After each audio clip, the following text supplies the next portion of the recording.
You're listening to a Soul One podcast.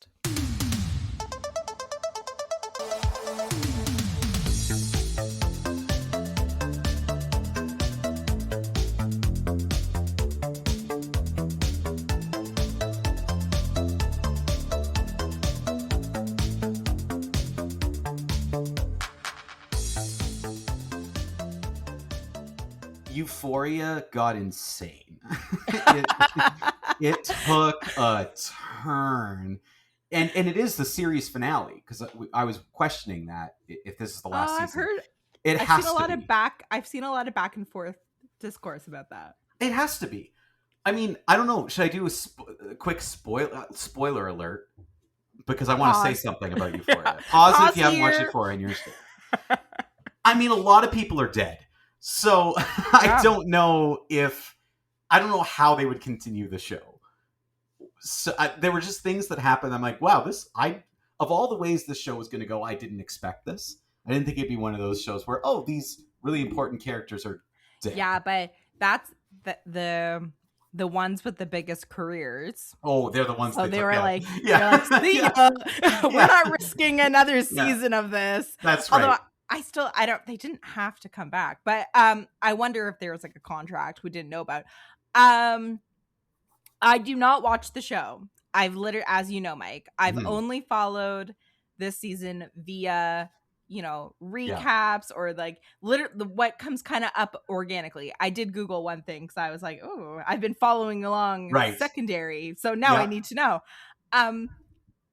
This is my theory, having never seen the show. So like, again, pause, skip this whole section. I am probably going to spoil things for people. Even I should put this in the description, actually, that we start off by spoiling Euphoria. And the time stamp. Yeah. Okay. So Rue was the narrator for the series. Yes. Sydney Sweeney's sister, or like, her character's sister. Yes. Was best friends with Rue and also like observing everyone, like was kind of like back from the drama watching, apparently wrote a play about all the drama. That's right. Maybe in the second season there was a play that she wrote. Yes. Okay, so Rue is whatever. My theory is, if they are going to continue it, it's going to be Sydney Sweeney and the Maddie character. Yes. Maddie is definitely still in a position where you could do more with her story. And then the narrator function becomes Sydney Sweeney's character's sister. Right. So that's played by Maud Apatow. Yeah. So that's how you would do it. Because really, we just named the three people who are left. Yeah. Like that's well, it. And also Rue's love interest. Well, who apparently didn't have a lot of screen time this season. No, he didn't. And I would say, I mean, I don't think there's much more you can do with him. Explore. Yeah, to me. So I mean, also you could be talking though about Jules. I don't. Are you talking about? Jules? Sorry. Or are you talking about Allie? No, I was talking about Jules. Okay, because I was about to say I don't think Allie is a love interest. Though, there's kind of some the art school dropout. You're talking about Jules, she was barely around. People like they didn't really do anything with Jules' character, which is I thought strange. What I saw with the internet discourse was like, oh, she's gonna get straight up murdered by that guy. I mean that's what I was expecting something. Yeah, I was expecting something to happen. She has the arrangement with or whatever, right? So nothing. Hey, happened. Mike, are you impressed that for someone who's literally never seen a single episode of the show, I'm following along? There's three things going on here. One, I'm impressed that you're following along so much. Two, I'm so glad I finally have someone to talk to about this, because I don't think this would surprise you. No human being I know watches this show. I don't know anyone who watches I am not the demographic. Like one of my coworkers, like his daughter is a teenager and watches this show.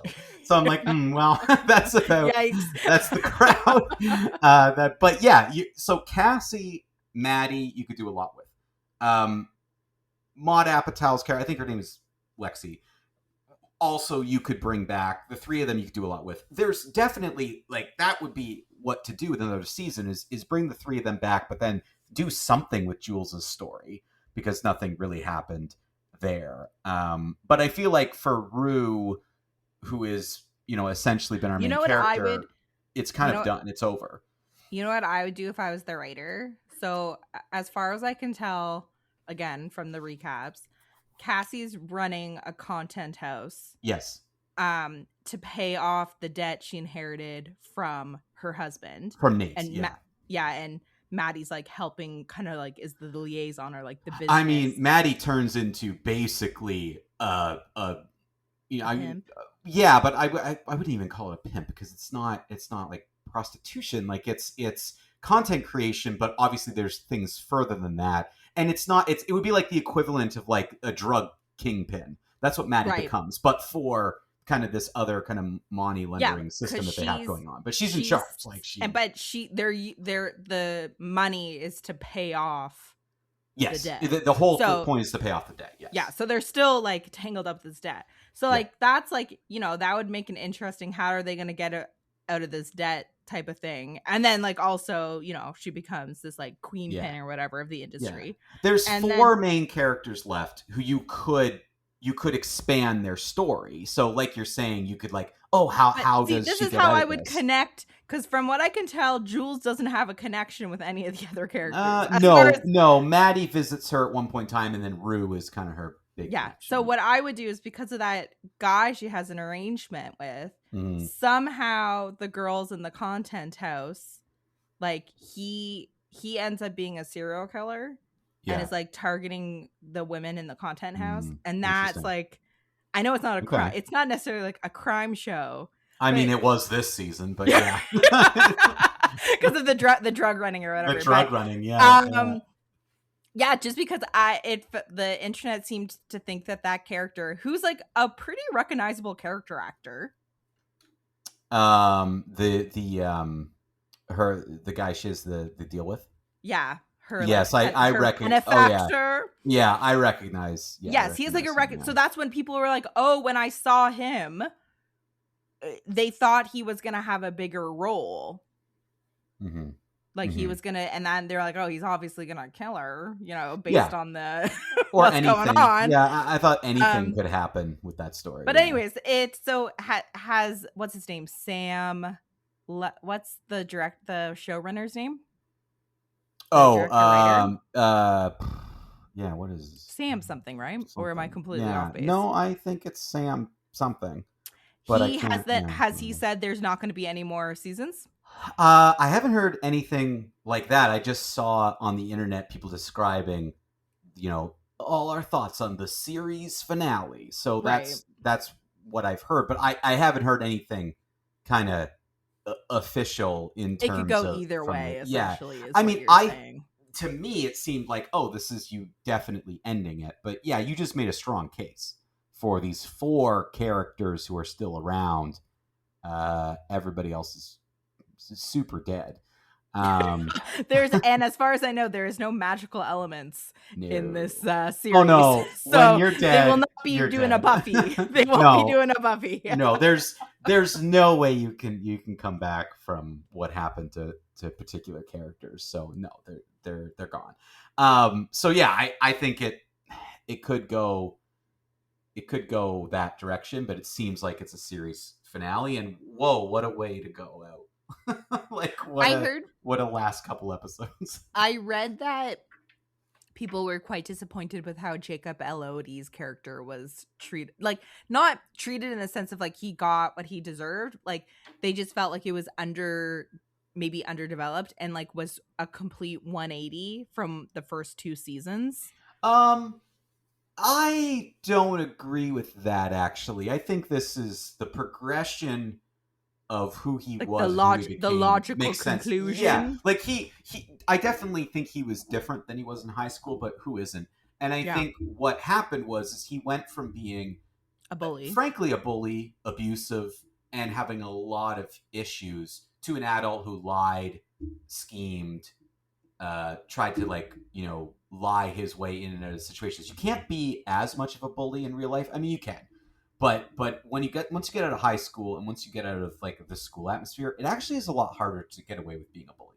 So you have to do it in other ways, and one way is you lie to everyone, you cheat them out of things, you sort of force them into situations. He manipulates a lot of people. So actually, I think it's a fitting direction that his character went in, and then to me, his ultimate demise kind of made sense. Like, it's just things catch up to you. You're going to say the wrong thing to the wrong person at the wrong time at some point in time in your life. And he, this is done in such a huge extreme, but he cheated the wrong people. He manipulated the wrong people, and this is what happened to him. So I kind of get it. Okay. So overall, you're satisfied? Yeah, I would say satisfied. Yeah, I'm still confused as to why I watched it. That's one of the things about this show is I will never revisit this show. Many shows that I like, I go back to again and again. Fuller and again. House. Fuller House. I wouldn't go that far, but Mad Men, Suits, all these kinds of really interesting Star Trek, like all these interesting shows that I feel like I can revisit and learn new things each time. I think Euphoria is something I'll never watch again. Right. And I just felt I needed to finish it. So was I satisfied in terms of the story where it ended? Yes. I think this made sense. I think they didn't jump the shark. I think they finished things off in a way that kind of made sense. This season was definitely more radical than the other seasons, but Euphoria definitely upped the ante every single time. And I think it just continued it out of high school into the real world. And I think if people are complaining about that, it's because they don't want to accept reality. And reality, sometimes the real world is difficult and it's harsh. And when you behave a certain way in high school and develop certain ideals and habits, and you try to bring that into the real world, you get burned. And I think this show showcased that in a very strong way. So actually, I think it's a great lesson piece, honestly. But yeah, I thought I was satisfied overall with where they went. Okay.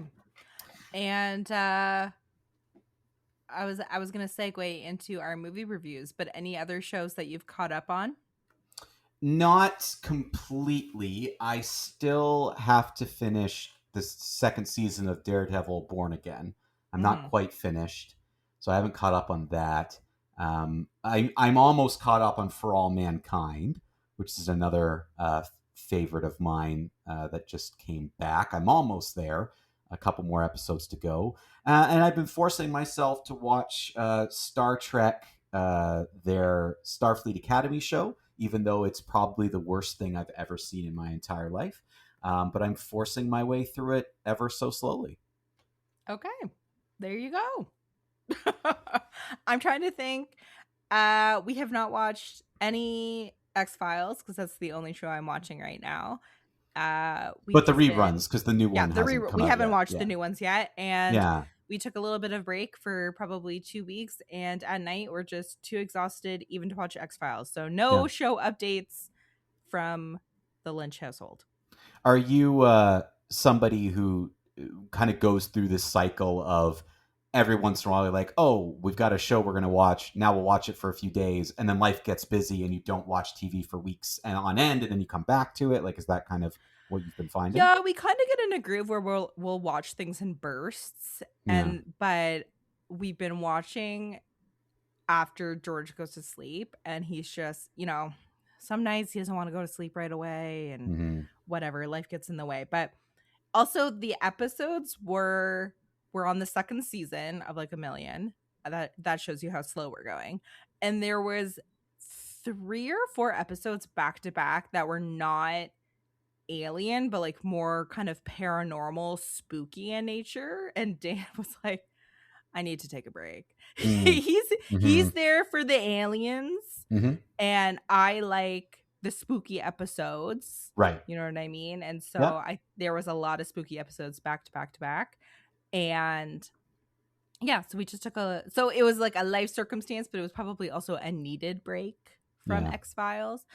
I anticipate Dan liking the later seasons when it's like all aliens, because I've been told that the first couple seasons are more monster of the week, and then once it kind of gets its footing and develops this mythology, they like drop the monster of the week and it's all alien stuff. Is that right? Yeah. As far as I understand, yes. I never actually watched X-Files. I don't think I've seen a full episode, but I've heard the same thing. A lot of people have said like, oh, once you get through the first couple seasons and they start focusing on this alien and alien storylines, it gets really good. Yeah, it gets. That's what they're the government is covering up, but also maybe working with the aliens. But again, it's so early in season 2. Who knows? I'm sure the writers don't even know this early on what the conspiracy is. You know what I mean? I doubt that they've storyboarded that yet. Back then, it was a lot of these procedural shows were just week to week. And they didn't know if they were going to get renewed. Yeah. And it ran for a very long time. Oh, yeah. And the movies. Yeah. So anyways, we'll get back into it eventually. Well, that was our TV talk update. For the 5 fans who always want us to talk more about TV. Yeah, skip to the movie talk here, 15 minutes. We've got a couple movies to go through today. You saw the latest Glen Powell feature, right? How to Make a Killing? Yes, I believe this was in theaters. Yes, it was. Yeah, I watched it on streaming. For it. Yeah. I might have rented it. It's a new release on streaming. Glen Powell, he was everywhere, and now this year he does not feel everywhere. So I don't know. No, he's really cut back. I think people still like him. But he's cut back a bit on. He's in this, and I thought there was something else I saw that he's in that's coming out later. But I can open up his product. What IMDb or what his Wikipedia page. Yeah. Well, while you do that, I can tell people I saw Obsession, which the internet is going nuts about. Lots of people talking about Obsession. So I saw that. Last week. Yeah, I talked about it last week, but that episode actually might come out after this. Yeah, that episode.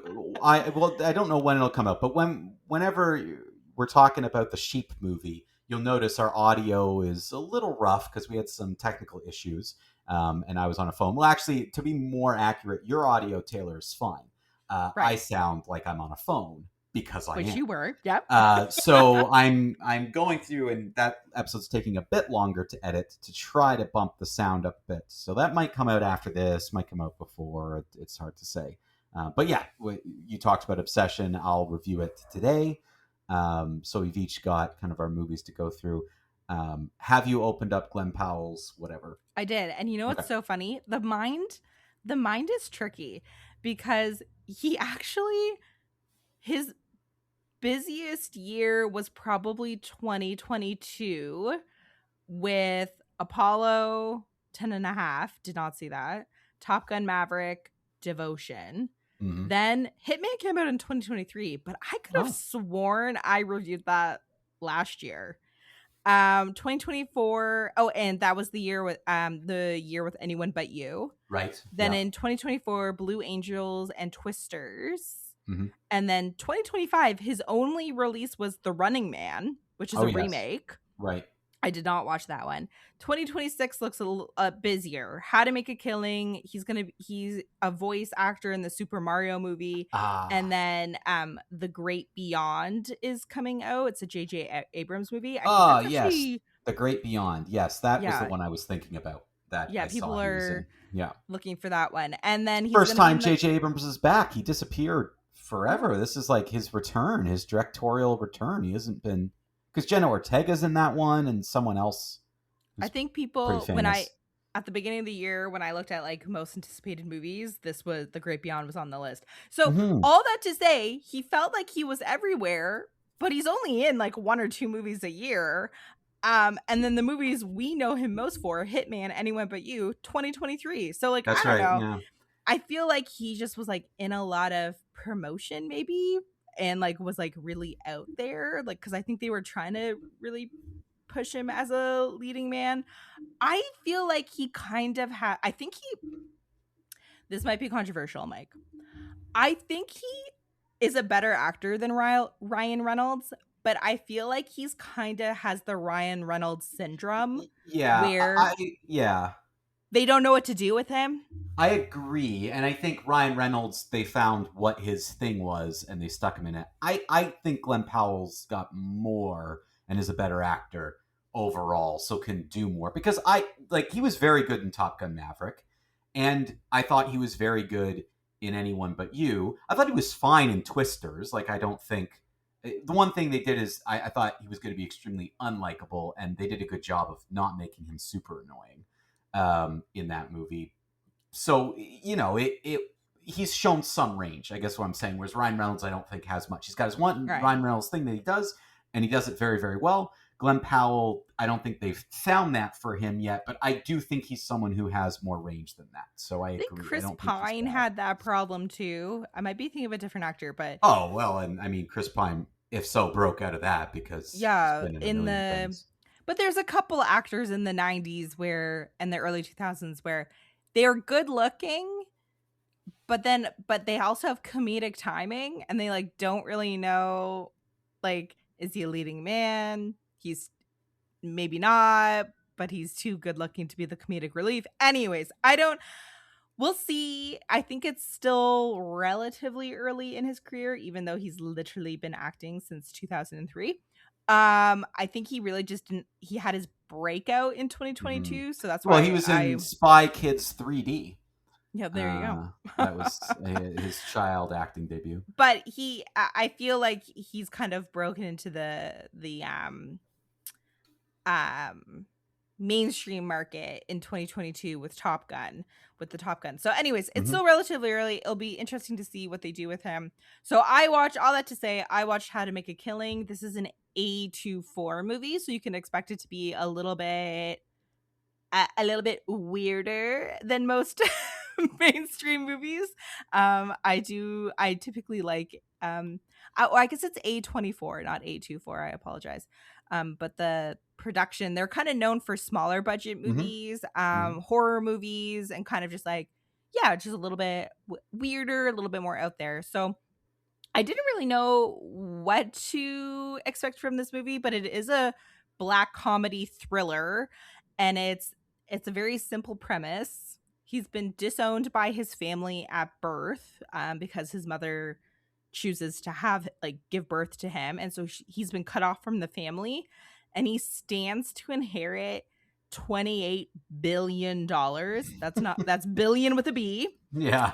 But because of the inheritance rules, it's essentially like the last person alive receives it, and he hasn't been cut out of the will. So he's like, well, I guess I'm gonna murder my relatives to get the inheritance. So is he the last in line, or like whoever is left alive gets it? Like, is it one of those? Because I thought it was he's the last in the line, which is why he has to kill everybody. Yeah. Yes. It's something. Okay. It's like I don't know the exact rules, but yes, essentially there's there's 7 people ahead of him, and he has to off. There's a very clear legal reason why he must kill these people. Okay. Yes, instead of like waiting them out, he's gonna like speed up the process. That's right. Yeah. And so like that's a pretty simple premise. The movie follows him sort of doing away with these people in an attempt to get his inheritance. At one point he falls in love with someone, and then he's also he's sort of entangled with Margaret. Is it Qualley or Qualley? Qualley. Yeah. And so you sort of have this like a little bit of tension there. I feel like this movie was probably poorly written and poorly directed, because I think Glen Powell probably could have done a better job. Like the characterization of his character and Margaret Qualley's character, the characterization seemed underdeveloped, if that makes sense. Like, so it's a black comedy. He's killing all these people. The murders start almost accidental. Like he intends to kill them, but like the first two were kind of like accidental, and then he gets like more sophisticated as time goes on. And so it's like you should have written him either as like morally complicated but like kind of a buffoon, and like stuck with the murders being more accidental and like leaned into the comedy aspect of it. Yeah. Or you should have written it he was more a sociopath and he was cunning and leaned into the thriller aspect of this movie. Right. And I felt like the characterization was Glen Powell wasn't evil and he wasn't blundering. He was just like a normal guy murdering his family.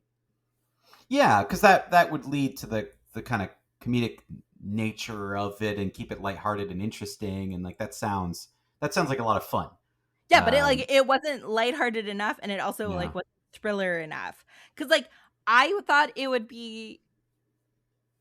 have been more effective if he was more like either stick with him being bumbling and like really play up the comedy, or make him more evil and him being more conniving. Because the second, I guess you could say, like B plot line is with Margaret Qualley's character, who is like, she proves to be very manipulative, and like is essentially manipulating him like throughout the movie, but like you don't know that until the end of the movie.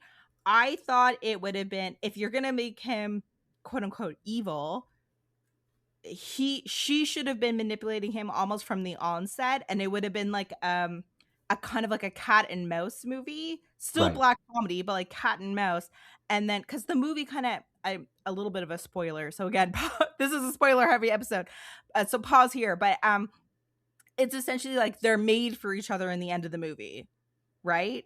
But the 3/4 of the movie, you're not like, you don't really like, the ending ends as if like, oh well, they're made for each other, right? You know? But the majority of the movie, that's not the story it's telling, if that makes sense. Do you understand what I'm so no, like, I do know what you mean. I feel like that's both a writing and a directing problem. I would say so. Like, it kind of starts with writing, because I think the story is underdeveloped. Yeah, is underdeveloped, and then the director didn't clearly do much with it to kind of change and do different things. So yeah, I think it starts with writing, because what you're saying seems a lot. But it was also a directing problem, because even Margaret Qualley's character is essentially just like this sexy rich girl. That's it until the end of the movie. Is she a love interest for him? So that they meet when they're children, and he's like, I'm gonna inherit $1 billion, and she's like, yeah, okay. And then they like separate, and then they enter each other's lives again as adults. And also, Glen Powell's supposed to be playing someone who's like 33, younger than me. Okay. And I'm sorry, Glen Powell does not look. But okay, we've gotten burned on this before, because we ended up. Remember, Chris Pine is younger than we thought he was. How old is Glen Powell? Did you see how old? Because I don't know how old he is. I will get you that information. He is 37. Okay, so he's playing. Californians need to use more sunscreen. Yeah, so he's 37. And he definitely looks like someone who's in his mid to late 40s. He reads old. He reads old. Yeah, like no slag to 40-year-olds. Glen Powell reads much older, just like Chris Pine reads much older. Yeah, and I mean, the last two movies I saw Chris Pine, and he had grayer hair, so I think that also makes it ages up. So Glen Powell's only playing 4 years younger than he actually is. But it didn't work. I don't know why they didn't just age up the character. I think he looks like someone who's in his mid 40s. Like, that's who's if I were life. Just look at if I were to look at him, I'd say like, oh, mid 40s. Like, not like a naive, like, well, I guess like you're not naive at 30, but like it doesn't look like, I don't know. It was still early 30s, you're not that far removed from your 20s. Like, yeah, I'd say early. I'm watching 30s. This movie and I'm like, it's such an odd, and because age, like, they continually mention people's ages because like the family tree. So like you literally see like, oh, so and so was born in 1992. And so like he's murdering a cousin at one point who's supposed to be older than him, who looks 10 years younger than him. Right. And I'm like, okay, this is not, I don't know. That to me is just a production problem, because like in post-production, all you would have had to do is like fix. You didn't need to put their ages, essentially, right? Like, anyways. Yeah, you didn't need. I'm griping now, but weird choice. So back to the characterization problem. So even if it's a flat script, the director should have told Glen Powell, play this evil. You know what I mean? Like the script can be neutral, but in the way it just seems so weird the characterization seemed mixed matched to the story that they were telling. And I think, like you said, Mike, it started with a poor script, and the director didn't seem interested in course correcting in terms of performances, because Margaret Qualley and Glen Powell are fine actors. Mm-hmm. Yeah, I agree. This movie reminded me a lot of his Hitman movie, which was like he's bumbling and like is working as a hitman, right, type deal. And so that characterization worked much better for me. And I think at the time I said it was a stream it or a see it. I quite liked Hitman. Kind of I don't remember it very well, but I remember enjoying watching it at the time. How to Make a Killing, for me, very forgettable. Really? Like, I don't think I'll be like skip it or airplane it. Like how airplane it. Okay. So not quite as bad as skip it completely. Like you'd be entertained enough. Yeah, watching on an airplane, you just wouldn't forget. You just wouldn't remember this movie once it's turned off. It's like an hour and a half, an hour 40. Yeah.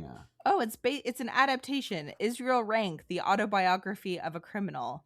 So I don't know if that's it's inspired by a British film, Kind Hearts and Coronets. Yeah. So I just thought it just. There wasn't a lot going for it. You know what I mean? Yeah. It just wasn't great. But would it kill an hour and a half, an hour 40 on an airplane? Sure. Give it a spin. But I definitely would not run out to see this. And if you want a Glen Powell fix, go watch Hitman. There you go. Okay, so I reviewed Obsession.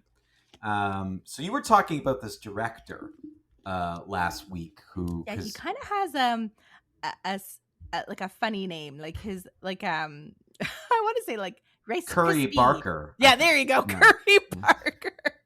Yeah, I should have remembered Curry, considering it's my maiden name, but spelled differently. But spelled differently. Yeah. Yeah, Curry Barker. That sounds like a horror movie director's name.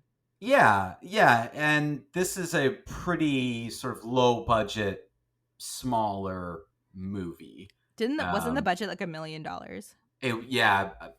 I don't even the quote number I saw wasn't even quite $1 million. It was quite small. And I mean, the movie really only centers around 4 characters. There's 1 or 2 others. So the cast is small. Lots of kind of interior, easy to shoot on locations. Like it's not, not the most complicated. It kind of, in terms of those things, it's like, it's like a student film, except done better. way better quality than that. Don't get me wrong. It was shot, like a real professional movie. This movie kind of centers around our main character, Bear. He's had this crush on one of his coworkers forever. He's got this group of friends. They do trivia together once a week, and the 4 of them all work at this store that sells, I think, like electronics and a variety of things like that. Like they just kind of, one of those teen jobs you have. They're all kind of like university age thing, going to school, trying to get into schools, that kind of thing, working their summer jobs. So they do trivia together, and it's all about him being pretty interested in his coworker, not knowing how she feels. He's not the most confident, outgoing, spoken person. So what does he do? He makes a wish that, on this sort of wooden stick thing that you make a wish and then you break, and the wish is supposed to come through. He buys it in a store, And it's kind of like this gag gift. But he makes a wish, and the wish is, I'm trying to remember the specific wording because this is where the trouble begins. The specific wording is, I wish that she would love me more than anything in the world. Right. Something you would say kind of like you don't mean it literally, but like you don't mean it literally, just and saying, you don't I want her to be in love with me. That's right. You don't want her to say love you more than being alive or breathing in air or whatever, food or whatever. Yeah. So he makes this wish, and instantaneously, she changes and becomes this person who, as the kind of movie title says, becomes obsessed with him. And it takes you down this kind of pretty wild ride of obsession. And this is definitely a thriller with more atmospheric horror moments than, say, jump scares. That's kind of the type of movie it is. It was interesting. Like, it was a very, very interesting movie. It was one of those things where it's like, oh, here's like a relatively common plot device, and here's our version of it or our take on it. And it was pretty entertaining. Like, it did a lot of things really well. I thought the four kind of young actors who you're following throughout this show, throughout the movie, were all very, very good. Specifically, Nikki, who's kind of the one who's under this kind of spell thing. I have a couple gripes about the movie. One being, I thought they didn't do enough sort of creepy horror style stuff throughout this movie. And I'm not saying jump scares, but there were a few moments, for example, where she would move irregularly or do something very strange, and I felt like there was only 4 of those. Like, there wasn't enough, other than her just being completely obsessed with him, there wasn't enough to make me go like, yeah, you could just run away. Like, you're not trapped with her. Yeah, that's right. Like, and I thought they did one thing the movie did well, was they added these layers, or especially early on, of it's weird, but you could excuse it away. Right. He really likes her. He's willing to dismiss certain things. And what he's like, this wish, the bad parts of this wish aren't being outweighed by the good parts of the wish. That's right. That's right. And I think that's part of the point the movie is trying to make, was that he also is obsessed with her. Yeah, he's not a great guy. Right. Like, so there's kind of this back and forth of like what you're willing to kind of put up with. And I thought that the movie did a really good job of that. But I do think this movie suffered from, it probably needed 4 or 5 other moments where you actually felt legitimately scared as opposed to creeped out. So I think the movie kind of suffered from that. Another thing, minor point, but still valuable to have in your movie, they didn't really go into a lot of the lore of this stick, right? Which did become a thing. Like, he does some research and other people have used it. And I feel like there could have been more of that. Like, what are the rules here? One of the creepier moments of the movie, or I would say 2 creepy moments of the movie, was when they gave a little bit of insight into what this was. Those 2 moments were extremely creepy and very effective. So I feel like you could have done more with that. It's interesting that you mentioned that, because Curry Barker, the writer and director, he fully admits that the main premise is a plot hole. He's like, It doesn't make sense to have a wish machine or a wish, not machine, like a wish thing, because exist and work, because then the whole universe would be, if everyone's wishing all the time, changing things. Well, I thought 2 things they did that they did well. 1, you can only make 1 wish. It's only 1 wish per person. And 2, like most people, nobody believes this thing's real. So they kind of do dive into a little bit of like, oh yeah, some people buy them and like keep them on their shelves as like a novelty, but no one uses it. And the few people who have, no one believes them. Even as, these other friends of his see Nikki change so much, they think Nikki, there's something wrong with her, but not for 1 minute they believe him that it's a wish.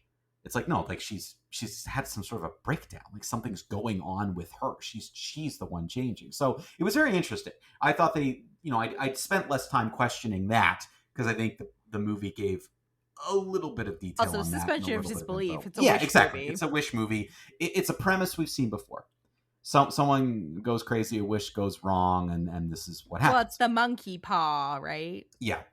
Which is, I don't know if that was Stephen King who wrote that. Well, I think it's just like an urban, it probably has existed for thousands and this of movie, years. Speaking of the monkey paw, this movie actually reminded me a lot of Talk to Me, which is sort of the displaced hand movie where they hold this hand and can call dead people. And it was also like created by someone who started like as a YouTuber, and they got a chance to make this movie, and was also like very, very interesting and was worth watching, and because a well done small budget movie. It kind of reminded me a lot of that. A lot of parallels into it, small group of people, smaller kind of budget movie, but very effective. I thought this movie was well directed. I do say I think it was good. I'm not gonna say that these down points are too much in the negative. I think there was a lot of positive that came from this movie. And it's a harder one to rate because I think for me personally, I would give it a stream it. But as you point out many times, we're rating this for people to say, do we give it a recommendation? Right. Will you like this movie? My official rating on this is going to be a see it, because I think most horror movie fans, most thriller movie fans, most people who go to the movies, and I'm talking about the people who like complain, oh, movies, they're terrible and horrible, and like you and me. Mm-hmm. Most people in this group are going to like this movie. My negatives of it are like, oh, it's not perfect, and there's things I would fix, so maybe I would say it's a stream it worth watching at home. But if you're going to go to the movies right now, this would be the one that I'd pick of what's currently out there. How do you feel that, because I had mentioned this in our conversation, which maybe before or after this episode, but this is his first, Curry Barker's first feature-length film. Right. For a direct, I mean, he did direct and release Milk and Cereal, but in terms of like having a studio behind him, sort of budget, whatever, do you think this is a pretty good first turn for a first-time director? Yes, and I don't think that's just because I was skeptical going into it. I was very skeptical going into this movie. I wasn't sure it was going to be good. I feel like a lot of smaller horror movies recently haven't really hit for me, but I don't think it's just because of that I feel this way. I do think this was a good, for a first-time director, this was well done, well shot, good acting out of your kind of main characters, some really interesting moments, good use of camera work, good use of your cast. There are some writing things, and there are some other bits of it that were probably not. I don't think it's the fault of the director. I think the director did a great job with what they had. So yes, overall, I would say this is a very good first directorial attempt, debut, I guess you would say, for this director. So I would be interested in seeing other movies that he does, future work. Yeah, because it was good enough to say that. So yeah, I'm gonna give it a see it, because I do think a lot of people will like this movie, and a lot of people have. There's been a lot of good buzz about it. One quick note before we leave, or wrap up for the evening. While you were describing like the stakes of the movie, like how like you're like, it's really not that scary. You could have just leave her. Yeah, you know what I mean? Walk out the door. She's also like, I will say, now this is just a minor thing, and I thought about this the whole time. He's like a relatively average-sized guy, I'd say. Fit, but not overly so tall-ish. She's normal, a normal dude. Yeah, she's pretty tiny. Not that necessarily matters, but yeah, but you're the creep factor, he could overpower. Yes, her. The creep factor is there, but I definitely don't think, personally, I had a hard time feeling like anyone's life was in danger. Well, I guess because he's, he's kind of like a morally gray,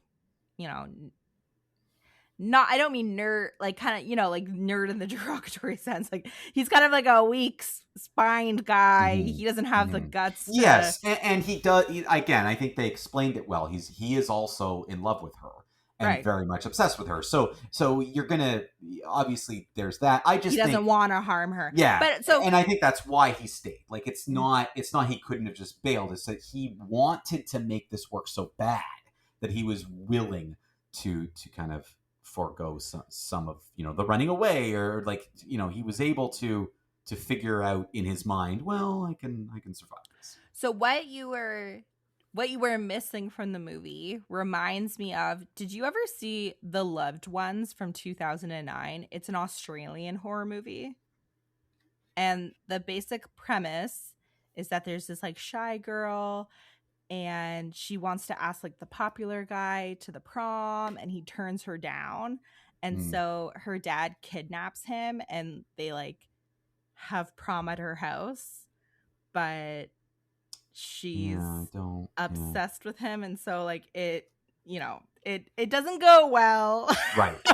This is one of those movies where like it's like body, like not body horror, but like gore. This is a very gory kind of slasher flick movie, and so like the stakes are very high. So like that sounds like what you're describing, this like, oh, she's so obsessed with him, but she doesn't seem to be causing him like that much harm beside being like creepy, or like there at least at the beginning. I mean, the movie does take turns, like don't get me wrong, there's definitely some of that, and the ending is quite wild. I'm just more up until that point. Right. What is stopping you from just walking out the door or overpowering this person? Like nothing. And that's because she also, very sparingly was there sort of violent acts, and a lot of it was more kind of just things about herself and things. So I don't think the character ever felt necessarily in physical danger. So I think the movie did sort of address that, and it builds to a bigger, more wild ending. So I think the movie kind of does a good job with that. Okay, cool. And then, so if you like more, the stakes are high, this is like scary and like gross, then watch The Loved Ones. That's right. Yeah, this won't be good for that. Like I don't think like, people would be. The Loved Ones is very bloody, just as a heads up. But anyways, okay, so it's kind of one dud and one good one this week. Yeah, pretty good. And I know there's a couple other movies coming out now or in theaters now that are getting similar buzz to Obsession. It's nice to see, like we keep talking about, smaller movies that, I mean, I don't even really care about the size of the movie. It's just more new stories or different stories or original things. And this is like younger filmmakers. Yeah, this is definitely not a premise that has never existed, but I thought it was still refreshing in a lot of ways. So yeah, I enjoyed it. Recommend it. Yeah. All right. Thank you everybody for listening this week. This may be before or after that sheep episode, but there you go. We got the explanation of this episode, why that episode is weird. So there you go. And we'll be back next week. Go see some movies. Thank you for listening to You Had Me at Skip It, a Soul One Arts Inc. podcast. This podcast is produced by Mike Shepard and Austin Spinner Summer. It is a project of Soul One Arts Inc. To learn more about Soul One and all the great work that Soul One is doing in the arts community, especially in film, theater, and other performing arts, visit soul1arts.ca. You can contribute to this podcast by visiting soul1arts.ca and going to the podcast tab. You'll find all the information on You Had Me at Skip It and how you can get your questions read on air each week. Thank you again for listening.